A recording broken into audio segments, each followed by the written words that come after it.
morning, Paul. I want to take a moment here and review the lesson we had on Saturday. Also, I want to take a moment and just say thank you. It was good seeing you again. I hope you have a good time on your trip, and I'm glad to see if we can work something out to get you to where you're playing a little more consistent on this trip. So as we get started here, this was the first initial swing that we took after you warmed up for a little bit on Saturday morning. Now, when we take a look at this, and as I wind it back here, you can see yourself and what we kind of talked about, not initially making really what we called a little bit of that full shoulder turn. And we kind of discussed it, and you said, at times when you felt like your shoulder was turning, you get to here, and you can see that the shoulders are almost at an angle like this, and the hips are almost square in this point. So what happens here, you're kind of swinging a little more arms or a little more hands in this case as we take the club up.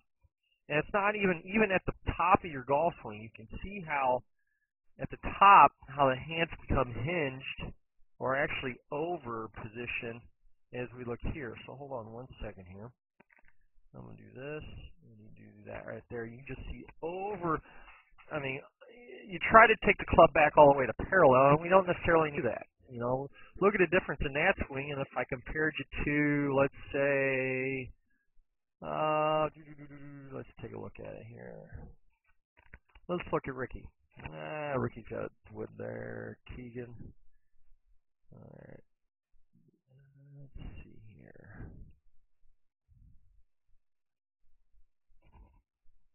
Well, even so.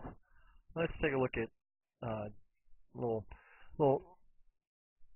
Mr. Dustin Johnson here, and just kind of see at the point as he takes the club back, he gets the wrist hinge just like you do. See at this point as we're taking it back now. And what happens here, look how much more shoulder turn he has. You see how that left hip is kind of coming into that play? Make our shoulder turn, and look at the difference at the top of it. Now, mind you, he's just a monster just in regards to the amount of flexibility he has, but look right there. When we look how his shoulders have turned here compared to the way your shoulders have turned. All right.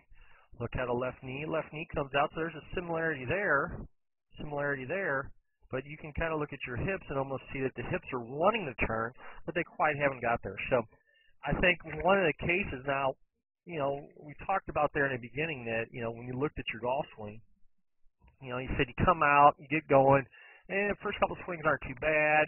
Then you hit a couple of misses, and then all of a sudden it kind of goes up and down. We have some really good swings, and then we have some that sneak in there. So in the beginning, what I wanted you to do, what I want you to think about is as you go to warm up, and I was thinking as you come out from the, going out or actually just anything that you do, look at the difference just right there, just by putting your hands together, right hands on both shoulder blades, and kind of feel them elbows down, and just feel that turn. Look at the difference in the amount of shoulder turn you create right here alone compared to where you are on the left-hand side here. Big difference between those two. We see that right there compared to this here. So what I was telling you about is just making a little bit more of kind of making that full turn back. Now in that same regard, what we talked about also kind of went back to when we last talked or last seen each other. Was that position as you start to come from the right side to the left, kind of that reach or that little bit of that slide right into that target. Now, mind you, it's in a lot better position than where you were, but what almost happens here is because we're making adjustments. So what happens here is tempo gets off. If tempo's not on, then we're all over the place. So we're here, down and through. So what we want to do is try to make something that's a little more smooth, a little more consistent with our turn back and then our turn through.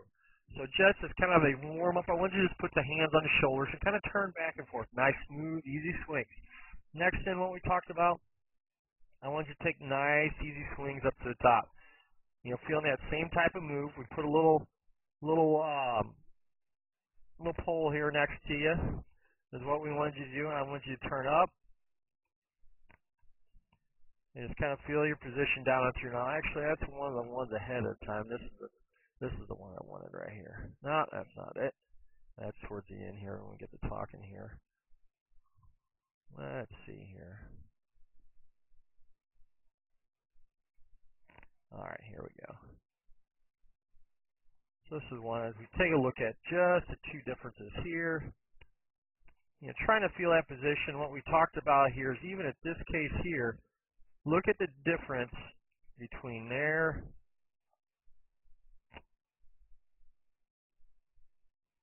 and here. You can see that you're turning a little bit more into it, like you feel like you're turning into that ball. Now this is more of just a review on this case here. Just feeling that nice smooth transition, nice and easy, taking it back, up, turn down and through. So what we worked on primarily towards the end of the lesson was trying to get you a little bit more of that shoulder turn. Not so much in the hands, but a little bit more of the turn, making sure that left shoulder and that right shoulder turn back with the shoulder blades facing the target as you get to the top. So we tried a couple things. One thing was the weight. Hold on one second here. That's the one-handed one. That one worked a little bit the best, but I just want to show you. What I had you do is I had you swing up to the top here, pause, and you can kind of see even a difference. You can kind of still see that even though you swung to the top and I wanted you to pause, even that same case here,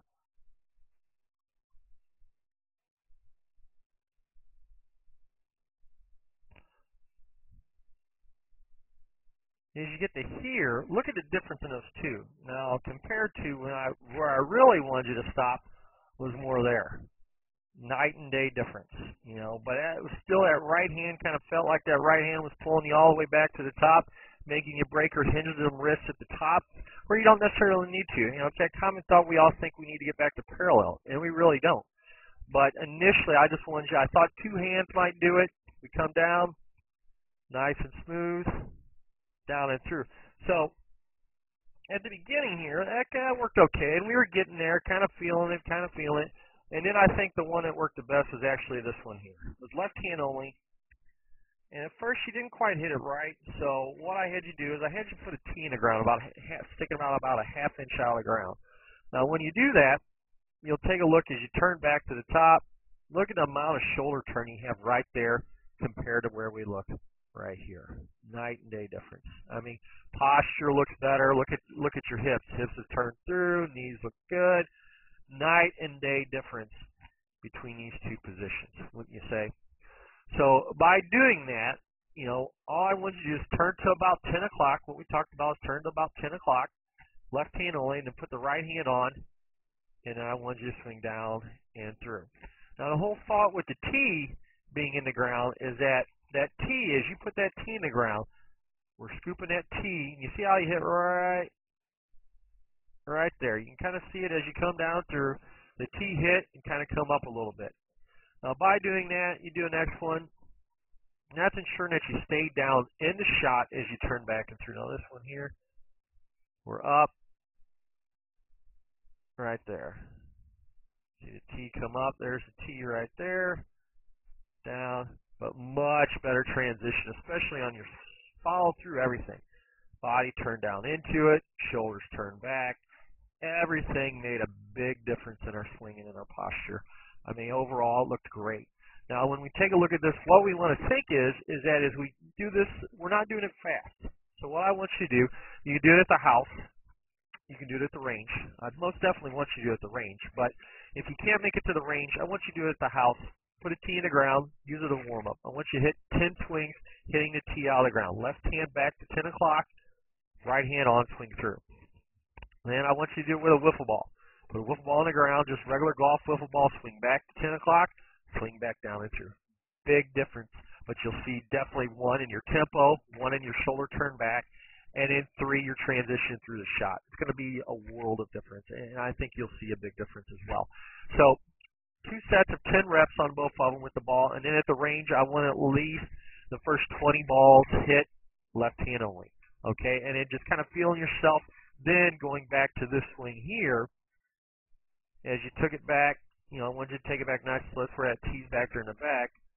Pause, right there. So then you know what 10 o'clock is, all right? You have that feeling there, because even look at these 2 different postures. Big difference on the 2. So, Paul, if you have any questions, I want you to give me a call by all means, or shoot me an email. I got your email yesterday, and I do apologize with things. I wasn't able to get it that night, but we're getting you going here now. So great seeing you. I hope you have a great trip. I look forward to working with you again. Thank you, Paul.